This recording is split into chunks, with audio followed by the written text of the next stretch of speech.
That's a really nice sweater on you. I think that's one of your favorites. It might be one of my favorites now, too. It says love on it, right? Yeah, it's my special sweater that I wanted to wear it for this special episode. Wonderful. I like your pajamas. My matching outfit? Thank you. I felt like why not a better time than this episode to share and wear. To share and wear?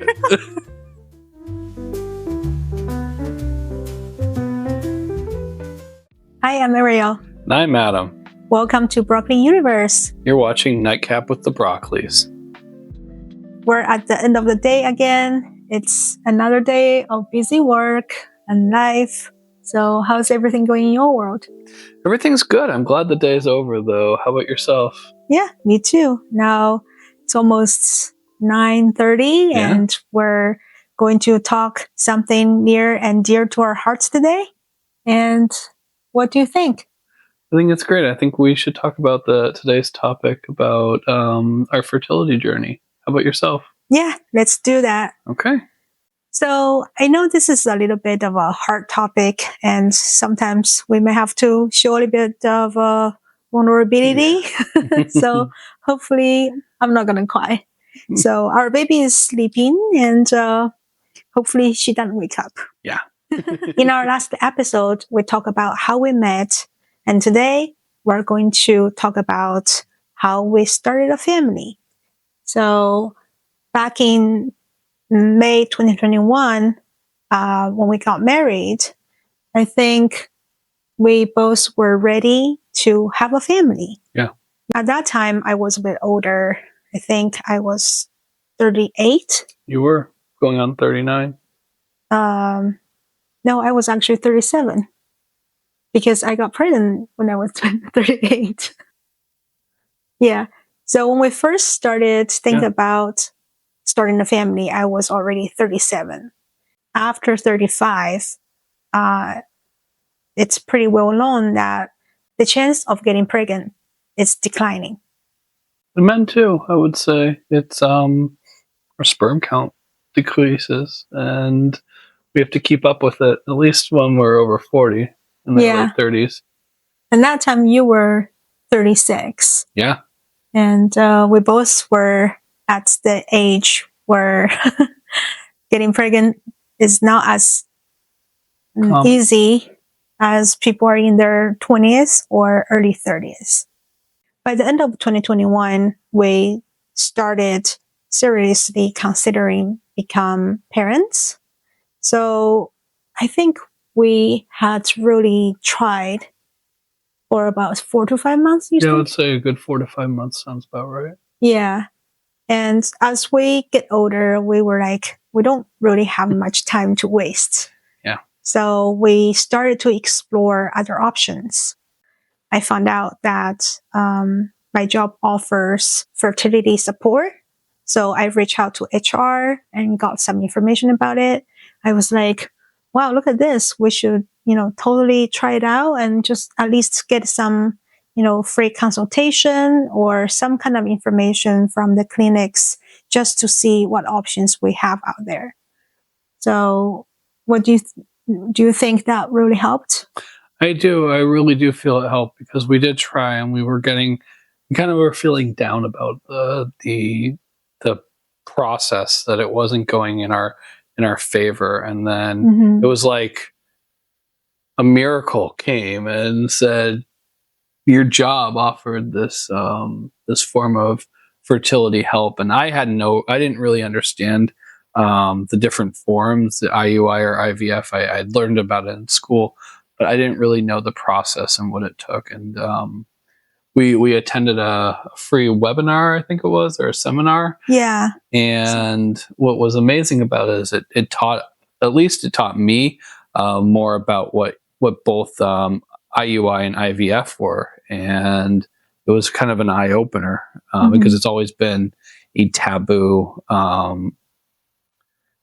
procedure, I guess you could say, a taboo procedure in how people go about it. And it really was kind of a blessing in disguise. Once we learned more about IUI and IVF, we decided to go with IUI first. because it's a less constraint on, the mom's body or on the female's body. At the beginning, I was a little bit scared, to be honest, because, I never liked drugs. I never liked medication. If I don't have to take Advil, I wouldn't. I'm just that type of person.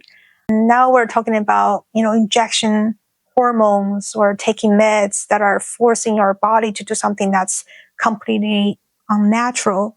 I was like, do I really want to do that? But, moving forward, that we really wanted to have the opportunity to become parents, and I was willing to take the risk and try it out. I think that was July 2022. We had the free consultation. Correct. Or attended the webinar.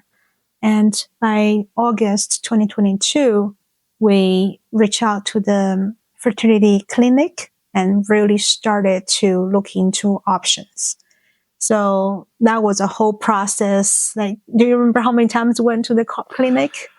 We went about 6 or 7 times between 2 different offices, which was crazy because we were still within COVID times, and the offices were only open certain days in certain locations.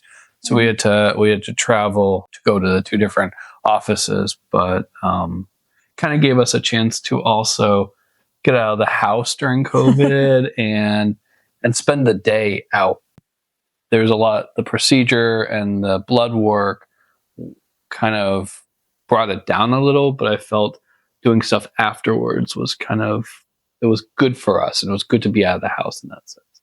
After the first visit in August, that we decided to move forward with IUI. And by September 2022, we are scheduled to do the insemination. Is that how you say it? Yeah. So it's pretty crazy how fast everything just went through, to the point that we're ready to move forward and really get this, this thing nailed. I do want to point out one thing that's crazy about all this was in September, we went to a concert at the beginning of the month, not knowing that we were possibly pregnant. And then we went to my cousin's bat mitzvah, or my niece's bat mitzvah, and it was there that we actually got pregnant. We didn't know, but when we came back and we did the final test, we found out that we were pregnant. And it was crazy how we had no idea that there was a little something growing in Ariel's stomach, but we went to a concert and we went to a bat mitzvah in Denver, and then we come back and we're parents. I mean, we're going to be parents. So that was an amazing journey in that sense as well. Yeah, but the other crazy thing is we also found out we both got COVID. That too, yeah. So after the trip, we got home like on high fevers, body sore, and just miserable. Yeah. And we were so good, like staying home and being away from the public for like 2 years during the pandemic. And at this such a critical moment, we found out we both got COVID. And I was scared to death because I don't know what's going to happen with the baby. It's just a little thing in my body that's growing, and I'm like, is he or she going to be okay? So that was a very scary time. That it turned out really good for us. So we're happy. Yeah, we're happy. Even with this really dramatic incident. What was the IUI process, and how did you feel throughout it?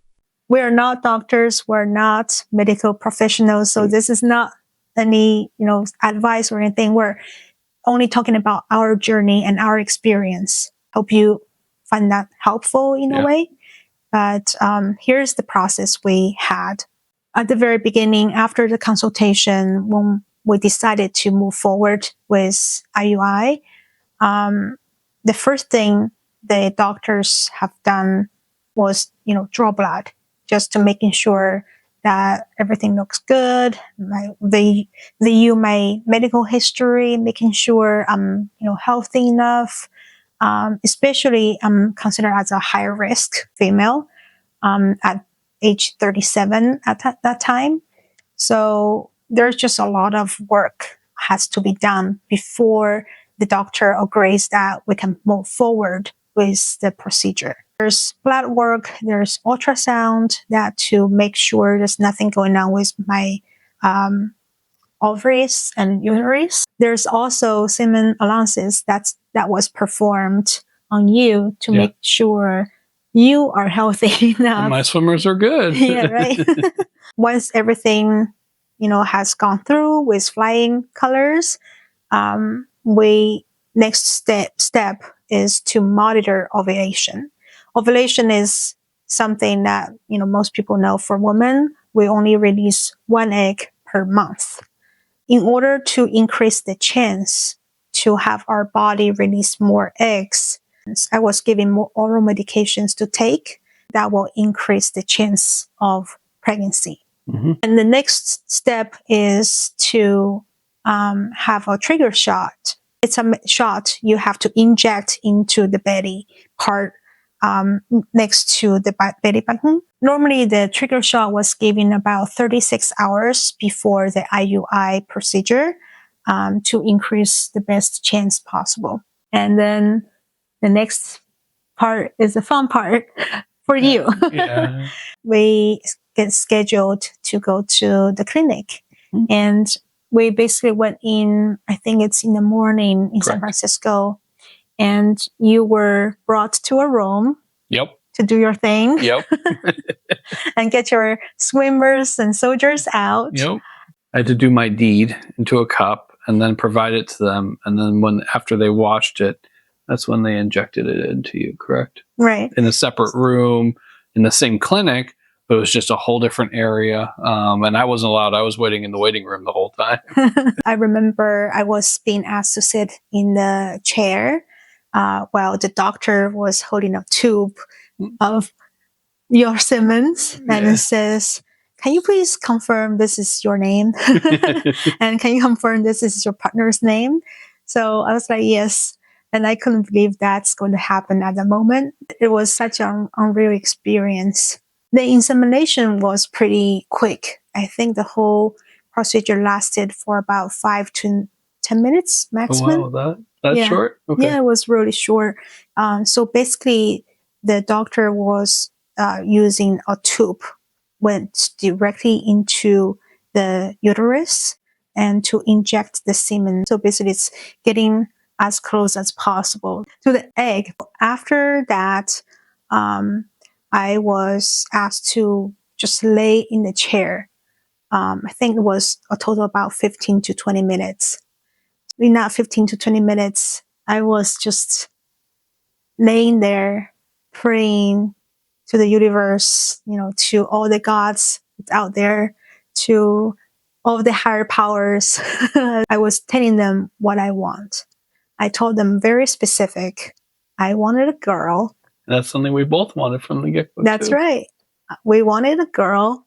I want her to have Adam's eyes, Adam's eyebrows, and Adam's ears. And you wanted her... You forgot my curly hair. Oh, and your curly hair. Yeah. You wanted her to have... I wanted to have the circular face, not my long face. Her Ariel's upper lip, which is kind of like a heart that she got from her father. And her smarts and her wit and her sass. While I was laying in the chair, that's all the things I was imagining. I was trying to have a visual aspect of what she would look like. And I was imagining how much fun we would have once she arrives this world. Mm-hmm. So in that 15 to 20 minutes, I was literally just praying, visualizing, and, just over and over again. So guess what? This is the craziest part. After the insemination, we went to Denver, like you said. Yeah. And in that 2 weeks, waiting period of time, we kind of had this mindset where we say, what happens, happens. We tried our best and we are just going to wish for the best and trust the process, trust science. After 2 weeks, the clinic asked me to do the home pregnancy test. Basically piano stick. Yeah. Well, most people know how the process goes, right? So I did that and couldn't believe my eyes. So I had the double line. I was like, oh my God, do you think this is real? I was showing Adam. I was like, I don't think this is correct, really. And we bought a second one. We bought a second one and we tried it again, double line. Yeah. So we called the clinic and they said, okay, let's come in and do a blood work. Yeah. And I think we went in maybe a day or two after. Yeah. And later on, we were confirmed we were pregnant. Yeah. After the first try of IUI. And that was insane. It really was. And then we ate at another restaurant in San Francisco that is now closed.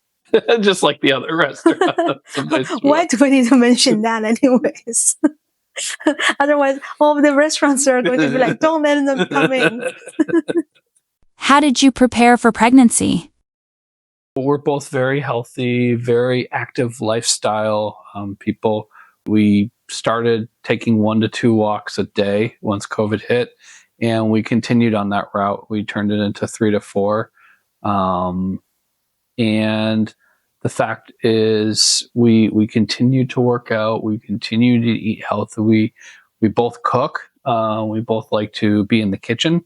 So we both cooked a lot and we put a lot of healthy food in our systems. And I feel like that helped. And I know you were big into the bone broth, drinking a lot of bone broth, which we both did, whether it was chicken soup or pork bone. But I feel like that helped with the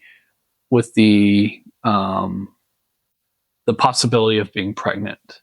And I think that was a really good step.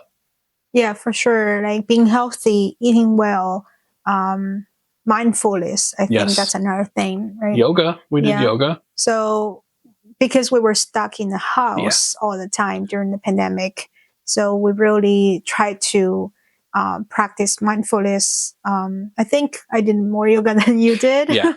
And I tried to get you to be more active into yoga, but that's just not your cup of tea, should we say. I was, doing yoga at least once a day, following, great YouTubers and instructors online.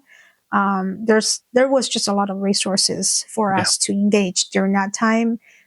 So I think overall, all of those practices and, exercises really helped us to be in the best shape we could. Even though we're, on the higher, on the older age, after 35. But, age is just one thing. Like your health, the body you have is another thing. So I wouldn't say, once you pass 35 and you don't have any chance, or the chance is very low. It's all about how you maintain your body, how you keep fit, and practice mindfulness. Yeah. Our journey to parenthood didn't go as how we imagined, but it led us to where we meant to be. If you are walking on this path, just know that you are not alone. Every journey into parenthood is unique. You guys got to trust yours. Don't let the timeliness define what your dreams are. Just be right there where you want to be and with the person you want to be with. You are stronger than you know, and love will lead the way. At the end of the day, believe in yourself, trust the process, and believe in the universe, because what you give out is what you'll get and receive. Thank you for listening to our fertility journey. We would love to hear your stories. Please leave it in the comments.